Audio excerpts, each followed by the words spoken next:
Le bonheur est l'affaire de tous, déclare son éminence Kedrupechen Rinpoché. Que vous le reconnaissiez ou non, c'est le but de chaque être humain, cinquième réincarné et chef du monastère Sangchen au Jiantsukla-Gatrong-Sa, au Bhoutan. Rinpoché, c'est tout de la poursuite du bonheur. Arrivé à son poste à l'âge de 19 ans en 2009, il était à l'époque l'un des plus jeunes Rinpoches, maître spirituel, du Bhoutan. Aujourd'hui âgé de 31 ans, il a consacré les 12 dernières années de sa vie à enseigner au monde les principes bouddhistes et la manière dont ils peuvent être appliqués pour rendre la vie plus heureuse chaque jour, quelle que soit la culture ou la religion de chacun. Coincé entre les puissances économiques et politiques de la Chine et de l'Inde, avec une population d'un peu plus de 760 000 habitants, le royaume du Bhoutan est connu dans le monde entier pour sa mesure non conventionnelle du développement national, le bonheur national brut, BNB. Ce concept a été mis en œuvre en 1972 par le quatrième roi du Bhoutan, Jigme Wangchuk. Faisant fi des quantifications économiques traditionnelles, le Bhoutan évalue le bien-être global de son pays sur la base du développement socio-économique durable et équitable, de la conservation de l'environnement, de la préservation et de la promotion de la culture et de la bonne gouvernance. Le bonheur national brut est un ensemble de conditions collectives, généralement nécessaires pour mener une bonne vie, a déclaré Rinpoché. Avant la pandémie, Rinpoché voyageait dans le monde entier pour donner des conférences et des ateliers dans le cadre de son initiative Nekor. Il travaillait également à la création de la première académie bouddhiste au Bhoutan, qui sera ouverte à toute personne désireuse d'apprendre la philosophie bouddhiste, indépendamment de son origine ou de sa religion. Tout ce que je faisais a été mis en attente. J'ai décidé de voir cela comme une opportunité d'approfondir ma propre expérience et de m'isoler, explique Rinpoché. Je suis allé dans les montagnes et j'y ai vécu avec très peu de nourriture, dans des conditions climatiques difficiles, sans autre abri qu'une grotte. Cela m'a donné le temps de m'imprégner véritablement de mes propres enseignements. Ce qui est devenu très clair, c'est que le vrai bonheur n'a rien à voir avec les phénomènes extérieurs, il est inné. Bien sûr, Rinpoché souligne qu'il n'est pas nécessaire d'aller jusqu'à de tels extrêmes pour trouver la paix, nous devons cesser de chercher le bonheur dans des expériences extérieures à nous-mêmes. Il y a, à mon avis, 4 piliers, la bonté aimante, la compassion, le non-attachement et le karma, qui peuvent être facilement adoptés par n'importe qui, à n'importe quel moment de sa vie, de n'importe où. Selon le Rinpoché, la bonté aimante est la clé pour générer le bonheur non seulement à un niveau personnel, mais aussi pour les autres. Il insiste sur l'importance d'être d'abord gentil avec soi-même et sur la façon dont cela conduit à la compassion envers les autres. Vous devez vous aimer et savoir que, quelles que soient les circonstances, vous êtes suffisamment bon. À partir de là, vous pouvez transmettre cette compassion aux autres. Shinjur Dosi, ancien guide touristique, pense que le sens de la compassion collective au Bhoutan est enraciné dans la religion.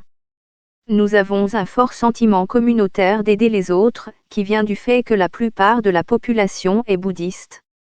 Je me demande toujours si ce que je fais sera bénéfique pour la communauté. Après n'avoir plus été en mesure de travailler comme guide pendant la pandémie, Dosi a réévalué sa perspective et est retourné dans son village de Tekizampa en mai 2020.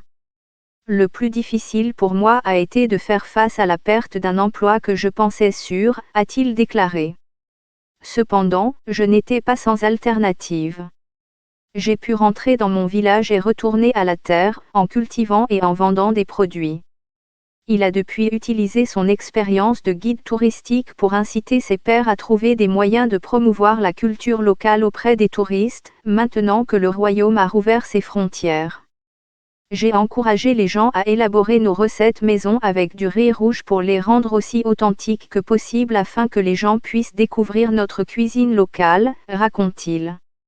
Le troisième pilier de Rinpoché, le non-attachement ou impermanence, est un concept bouddhiste qui est à la base de la culture bhoutanaise. Lorsque quelque chose va mal, ne soyez pas déprimé immédiatement car les choses vont changer, a indiqué Rinpoché. Si nous acceptons que toutes les choses sont impermanentes, alors cela signifie qu'il peut y avoir du changement, et avec le changement il y a de l'espoir. Rinpoché explique que cela est également vrai pour les choses positives de la vie. Accepter que les choses ne durent pas, y compris le succès et la richesse, permet d'apprécier véritablement ce que l'on a sous la main. En plus d'embrasser la bienveillance envers soi-même et de vivre avec compassion envers les autres, la pandémie a également renforcé l'importance d'accueillir le changement pour Dozy. Depuis son retour dans son village, il a appris la menuiserie et a aidé ses voisins à réparer leur maison tout en se lançant dans un grand projet communautaire. Nous avons rénové une ferme traditionnelle abandonnée par une famille et l'avons transformée en séjour à la ferme. Je plaide depuis longtemps pour une approche plus immersive du tourisme et pour que les gens explorent la culture et le mode de vie des zones plus rurales du Bhoutan. En fin de compte, j'ai appris à être heureux avec ce que j'ai et à en tirer le meilleur parti. Selon le Rinpoché, le 4e pilier, le karma, n'est pas ce qu'il semble être. Le karma est totalement incompris. La plupart des gens pensent que cela signifie que si vous faites quelque chose de mal, alors quelque chose de mal vous arrivera, comme une forme de vengeance ou de punition universelle. Ce n'est pas du tout cela. Il s'agit de la cause, de la condition et de l'effet. Acceptez que vos actions et vos choix ont un impact sur le monde qui vous entoure. C'est comme planter une graine d'arbre. Si on plante une graine de mangue, on obtient un manguier. On ne peut pas planter une graine de pomme et s'attendre à ce qu'un manguier pousse, a-t-il gloussé.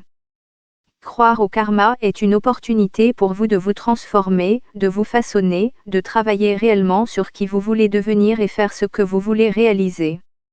Bien que Rinpoché affirme que le Bhoutan est incroyablement paisible et possède un environnement naturel majestueux et vierge, il reconnaît également que le royaume a ses problèmes, comme partout ailleurs. L'inflation continue d'augmenter, l'indice général des prix à la consommation ayant progressé de près de 9% l'année dernière. L'insécurité alimentaire est également une réalité, le Bhoutan importe environ 50% de sa nourriture, et le pays a connu une hausse de près de 15% du coût des denrées alimentaires. La fermeture de ses frontières de mars 2020 à août 2021 a également eu pour conséquence qu'au moins 50 000 personnes travaillant dans le secteur du tourisme ont perdu leur emploi et leurs moyens de subsistance, comme Dozy. Pourtant, la bonne gouvernance, l'une des pierres angulaires du GNH, a été essentielle à la survie du Bhoutan tout au long de la pandémie. La communauté internationale a salué la réaction rapide du gouvernement face à l'impact socio-économique du coronavirus, qui a reporté le paiement des impôts et accordé une aide financière aux citoyens. Les membres du Parlement ont fait don d'un mois de salaire aux efforts de secours. Le gouvernement a également donné la priorité à la vaccination de ses citoyens et, actuellement, 90,2% de la population éligible est entièrement vaccinée. Ce qui est si spécial dans le fait d'être bhoutanais, c'est qu'il y a toujours un sentiment uni de gratitude, de bien-être communautaire et d'identité nationale, a ajouté Tinli Chodan, entrepreneur social et consultant. Chodan pense que si les Bhoutanais considèrent le bonheur différemment des autres cultures, c'est en partie en raison de leur capacité à concilier passé et présent. La culture bhoutanaise est fortement ancrée dans nos traditions et nos valeurs spirituelles, mais nous sommes une société très progressive et pratique. En général, notre culture et notre religion ne sont pas prescriptives, ni un choix en noir et blanc, mais plutôt la navigation sur la voie du milieu dans la vie quotidienne. S'il y avait un conseil que Rinpoché pourrait partager avec le monde, ce serait celui-ci: rappelez-vous toujours que la chose la plus importante est de vivre la vie dans le moment présent, et que le bonheur n'est pas un sous-produit de facteurs externes, mais le résultat du conditionnement positif de votre esprit. Le bonheur est à la portée de tous.